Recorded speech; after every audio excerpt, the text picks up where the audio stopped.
What's up everyone? We are now just a couple of weeks away from Path of Exile 2's big new patch, and they've released a lot more information on what is going to be coming. We're getting some new Ascendancies, new items, new abilities, so there's a lot to talk about, but I also want to talk about what that means if you've never played a Path of Exile game before, because this new patch isn't just going to be some new content to play through, it's going to be a full reset, and I think some people aren't aware of that. This is going to be all of your characters are going to go onto like a legacy server, and there will be a new server for this new update where everyone has to start back at level 1. So I want to talk about it today. I want to talk about what this new patch is going to look like, the new content that is going to be coming, and then some predictions on kind of what else I expect might drop this patch. So there's a lot to talk about, so let's get straight. So let's talk about this big new patch. What does it mean? What's going to happen to your characters? When's it coming? And what's it going to do to the game that we're playing right now? So they released on the 19th of February that the big new patch 0.2 content update is releasing in approximately 1 month. So as of right now, that is just 2 or 3 weeks away. It's not far. So we're likely going to see this drop in March, at some point in March. So when that drops, there is going to be a economy reset, a game reset. So they said when they work on their patches in early access and throughout the game when it releases, there will be small patches that we've seen so far. There are quality of life changes, removing skills that are clearly bugged or not working as intended, small additions to the game that aren't going to change things massively, which we've seen a lot of throughout early access. There's been a lot of really good changes. But then there's going to be some patches which are game changing. They're going to change the meta, they're going to change the balance, they're going to add new items into the game, potentially they're going to add new story, new classes, things like that. And when these patches come, there will be a full reset. Now, you're not going to lose anything you have now. This is likely going to be all of your characters stay on the server they're on now, and the server gets called something like, historic or legacy server. And then there'll be a new server that will have some new name, and that will be where all the new content goes. So if you want to play all the new stuff, if they put a new class in, new story, you have to play that new server. And to play on that new server, you'll be level 1. Everyone will have to make a new character, start all over again. You'll have no items, all your divines are gone, and we all start from scratch. It's a full, they call it economy resets. So that's what's going to happen in 0.2. If you've played any of the big ARPGs, if you played Diablo, they have seasonal servers every few months with a big new patch. Path of Exile had it and they called them leagues. So it's nothing new if you've played these sort of games before, but if you haven't, it's a big shock. So wanted to get that out there first. Now let's talk about what's coming. What is the big new content? Because if we're leveling all the way from level 1 all over again and going through the story all over again, we need to have something new to play with. So they've released a few teasers, so let's go over them. First up, they have said this. Content Update 0.2 will have some new Ascendancy classes. This is a key thing. Multiple new Ascendancies. Here's an illustration of the first one. I wonder what this guy specializes in. So this is clearly a mercenary, and there is a new type of mercenary on the left with a sword and shield, which is much bigger than it might look. So first up, new Ascendancies. That means that all of our favorite classes so far will have additional Ascendancies to them. We don't know how many. It might be 2 or 3. It might be, every single one gets a third Ascendancy, which is huge. If you think how different some of them are to each other, if you think how different the Witcher's abilities are, one of the Witch Ascendancies, they have the new form. If you think how different a Stormweaver is to a Chronomage, massive. You think Gemling Legionnaire was so impactful that it completely, ruined endgame balance with, the stat stacker. There is so much that these Ascendancies can do. The fact that we're getting a load more is very exciting, and it opens up a lot of new playstyles, which is always a good thing. So that's huge. But the second thing to note here is this guy here is using a sword and a shield, and we don't have swords and shields in the game. In fact, we have barely any melee weapons in the game. So that's huge. That means we're gonna have a ton of sword skills and potentially shield skills, right? And not only that, but the way Path of Exile 2 works is one thing that's new for someone is new for everyone. You can be a monk and equip a bow. You can be a mercenary and equip a monk staff. You can pretty much mix and match to make lots of different builds, which means we could be throwing sword skills into lots of interesting classes. Now, although the shields aren't new, this could come with a big array of shield skills which can transfer over to the warriors. So this is really good. We can see Titans with some really good shield skills now. So there's definitely a lot to be excited about here, because this is just one Ascendancy. I mean, this was probably the big, most exciting thing they've shown so far, but there's lots of other things. Let's go through them. 2 new unique items. So the first one is this, the Prime Guardian, the big new shield. I mean, the video just spins it around. It's fine.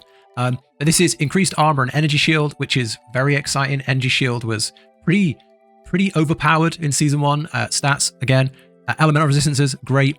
+1 to max spirit per 50 max life. Again, very interesting. We can't really theorize on what that's going to do to builds and say, oh, that's going to be great in build, because everything could look different. They could completely change the meta as we know it. But either way, that definitely opens up some interesting stuff.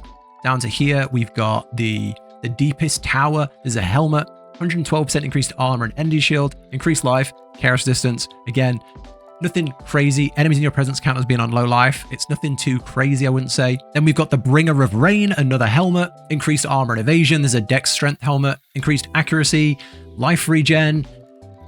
Nothing crazy. Can't use chest armor. Very, very bad. You can wield two-handed axes, maces, and swords in one hand. So, I mean, that's okay, but not having a chest piece is very intense. I can't imagine, that working too well unless people make some crazy builds with that. The biggest flaw with any unique in Path of Exile 2 is how heavy the negatives are. There's some incredible uniques that could have so much potential, but they throw in massive negatives like this. Can't use chest armor, which ruins a lot of builds. Going down here, we've got the Hammer of Faith. Talking about negatives, we can see here 230% increased physical damage, 239%, which is, if you've not played a warrior, phenomenal. This is incredible. This is like, if you rolled that, you would be over the moon. 10% reduced attack speed. So the biggest issue with warrior, the biggest flaw with warrior is how slow it feels, and this one reduces your attack speed by 10%. So again, at first glance, it doesn't look very good because you have one of the best rolls, one of the worst rolls. Elemental resistance, cool. Mana regen, cool. Random shrine buff every 10 seconds, could be kind of broken in the right build. But overall, I think the negatives are swinging way too high right now to, to replace a really, really good two-hander that you could roll craft yourself. They're the new items. Okay, next we have some new abilities. So we have some new support gems, and they said in the 0.2 update, we're adding a lot of new support gems with an emphasis on skills that are lacking support gem options. Check out Derange, Volcanic, Embitter, Concoct, and Commiserate. It's just a small taste of the many new support gems, which means there were lots of... you probably saw if you went to use a gem and you go into the support section and you looked at the gems available, and there was some where it was like coming soon, or some just didn't have many. This is a great addition. I think it was getting very samey. We've seen a lot of the same builds at Endgame, Heralds, we've seen a lot of the same builds with the same gems, and it was getting very samey. So let's see what we got. We've got Derange. So I'll just pause it after we've seen it. It's like a curse. So support skills gain an energy shield cost equal to your intelligence. Support skills deal more damage, non-ailment damage over time per 100 int. I mean, that's pretty significant. I think that's going to be good on the Mind Over Matter kind of builds, the big in Archmage kind of builds. That's going to be quite interesting. Energy Shield was meta for a long time. Archmage was pretty powerful. Int stacking, all that. Any sort of like stacking build has been very powerful in what we've seen so far. So I think this can only be exciting, really. I think this could be a very exciting one. Yeah, I think that'd be very cool. Volcanic Eruption. Supports melee skills you use yourself. Support skills trigger volcanic eruptions on hitting ignited enemies. Was this one? Okay. So this one is trigger volcanic eruptions on hitting ignited enemies.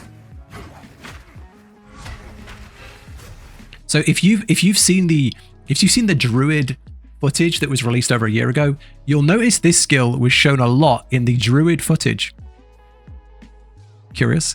But yeah, this one looks cool. I mean, I think fire needs some love. I think we didn't see much really with fire. I think fire definitely needed a bit of care, and I think this is a good thing. It doesn't look that impactful, but we haven't seen it busted, broken. We haven't seen some of these creators absolutely break it yet. So yeah, I think it looks okay. Fire definitely needs more work, and if it's in a package of other fire skills, I think it could be cool. If there's 50 of these and they're bouncing around the screen, exciting. What's this one? Embitter. If support skills would gain extra damage of any other type, they gain extra cold damage instead. Huge. Huge. Yeah, that's huge. Yeah, that's great. There's a lot of things in the skill tree that add extra damage. That's very exciting. It's very exciting for things like Witch that, are more fire-based if that goes into cold. Very exciting for Sorceress. I think that's cool. And that's really cool. Maybe we'll see more like cold-based builds that we wouldn't normally expect. Because you do see things like Winter's Eye is very, very powerful. So stacking that on non-sorceress builds could be quite exciting. Concoct support skills you use. Consume a percent of your max life flask charges. Inflicting more bleeding based on life flask charge consumed. Support skills generate 20% of your life flask and have 2% more magnitude of bleeding they inflict a life flask. Okay, I don't think my brain's really seeing the potential of that. Okay, commiserate. Ailments inflicted by support skills have a 30% increased magnitude when you are inflicted by that ailment. When inflicting an ailment with support skills, remove that ailment. Okay. I mean, they're showing it here, yeah. So, I mean, if you're burning, you deal more burning damage, and then the burning is removed. That's very exciting, and that could have some good potential. I can't think massively. I mean, tied in with the bleed, that could be quite cool. You know, if you know, you can proc magnitude bleeding, you have additional bleeding, and then you can like self-inflict it. That would be pretty powerful. Even without that, what this can be used is just a purge. You just slap this on something and use it to purge yourself of all ailments, which is pretty good. You just pop this, and it just purges you of the ailments. That's pretty interesting. But yeah, I think we're looking at a snapshot of a few skills in what could potentially be like 10, 20 skills they release into the pool of what we already have and some new active abilities. I think there could be some very exciting stuff here, but yeah, that's the new abilities coming. Okay, now on to arguably the most important change. Content update 0.2 has lots of improvements to the end game. Now, that's something that I think is crucial. I love Path of Exile 2, hundreds of hours in the game. I think it's going to be incredible going forward. But the end game definitely needs work. The end game is definitely where it needs the most dev time, in my opinion, and we're getting it. So here's a sneak peek little clip of the Atlas tree. So you can see they're like branching it out more, pushing it out in more directions, which is really, really good. I don't know if this means we're going to get more Atlas points. I hope so. That would be great. Or we just have to be more mindful of where we place them. The main issue I see with this is that right now, we're placing our Atlas points in not that exciting things. We're kind of saying, oh, I'm not getting enough waystones. I need to put all my points into the waystones because my build sucks and I keep wiping on maps and I'm losing all my waystones. So I've got to put all my points into waystones. And then you kind of get into endgame and you go, now I've got to put all my points into, you know, quantity of items, more magic monsters, more packs, things like that to get more drops. So if this is like, you know, lockboxes are better, no one's going to go down here. Or if it's like a small minor thing that's like cool, no one's going to go get it because they feel they need the things above. But they could fix the underlying issues with those things so you can have more freedom to move things around. You know, I expect things are going to change a lot over the next few months. So this is only a good thing in my opinion so far. So that's one change. Now for probably the most controversial thing on here. Okay, so I'll play this. It's only like 25 seconds if you haven't seen it. In the 020 update for Path of Exile 2, we'll be giving all content the ability to spawn in tower maps, including bosses. This means towers will have the same clear requirements as regular maps, and you'll need to fulfill these requirements in order to activate the tower. Towers will be able to randomly generate with content on the Atlas, and they'll be able to gain content from using tablets on other towers in this radius as well. That's towers. Yeah, what do you think? So I'm really curious. I don't want to be too over-biased here. I'm really curious what you all think of this. I'm going to give my opinion, and it's probably a hot take. I think this is a terrible change, but hey, who am I? I trust GGG. Who am I? But here's the main problem that I see with towers. Towers are one of the most boring parts of the end game. There is nothing fun about clearing a tower. You go up a bunch of stairs, you go up a hill, and you put a precursor in at the end. That's it. There's nothing exciting. It's a waste of a good map. It's never been a fun thing. Now we're getting, you know, normal things that can go into a normal node can now go on a tower. So we can get bosses, we can get rituals, we can get, you know, breaches, things like that. Which sounds good. You know, if you've not done much endgame, if you've never been max level, if you've never like finished the story and played the endgame, you look at this and you might go, oh, good change. Well, let me show you why it's not. Right here. This is what a breach looks like in a tower. You have this amazing breach event in this tiny little square that has about 4 monsters in. And then you've got these lanes. So as the breach spreads, you're going down these tiny lanes, which are going to have like 3 monsters in. So you're essentially wasting a end game event on a tower. So if you popped a precursor and it put, you know, 5 breaches around you and one of them goes on a tower, this is the same as it going on a really bad node with a really bad map layout, which isn't a good thing. So I don't know. I don't think towers are good. I think towers would be completely different, but they're doubling down on their design of towers, and this is where they want to take them. So we can only wait and see. I think having bosses in them is great. I think all towers should have a boss, and the boss should be genuinely hard. I think they should just make them really hard boss things. You walk up to the top, you fight a really big boss, it drops something cool, like some cool breaches, like let's say some good tablets. Like let's say you fought a boss at the top of a tower, and it dropped like a ritual tablet. Woo! Awesome. That's great. That's fun. This is the way they're going with it. Let's see how it goes. But that's it. That's pretty much everything on here. So they update this regularly. So there's definitely going to be more coming. We only learned about the Ascendancies. This only came on here a couple of days ago. So I'll link this down below. You can keep checking it. I'll be updating as new big stuff gets added and, you know, they tease more stuff. Here's what I think is coming. And let me know down below, what else do you think is going to drop in 0.2? Okay, so here's my prediction. The Druid. The Druid is a new class that they have teased long before. We've seen how it plays, we've seen its abilities, we've seen its skills, we've heard technical information of how the class plays, and that was over a year ago. So this is a very well-developed, polished, you know, it looks very clean, and this was how it was over a year ago. So I think this is probably very close to release, and we could likely see it in the first big patch. On top of this, there was also the Huntress. The Huntress is a Dex character that uses a spear, which again, we saw a lot of footage of over a year ago. So those two classes are going to release soon, and they've said that they only want early access to last about a year, which means we need a lot more classes, a lot more Ascendancies, and a lot more story. So I don't think it's too crazy to assume that this could come out in the next month. And then finally, I think we're going to get a new endgame mechanic. I think we're going to get some new big endgame feature. So if you played the first Path of Exile, in comparison to this one, we're just meat and bones. There's nothing in our end game compared to the first one. There is so much more end game content, crafting, itemization, gearing, features, gameplay. There's so much to do and so many different things that make the game really fulfilling and full.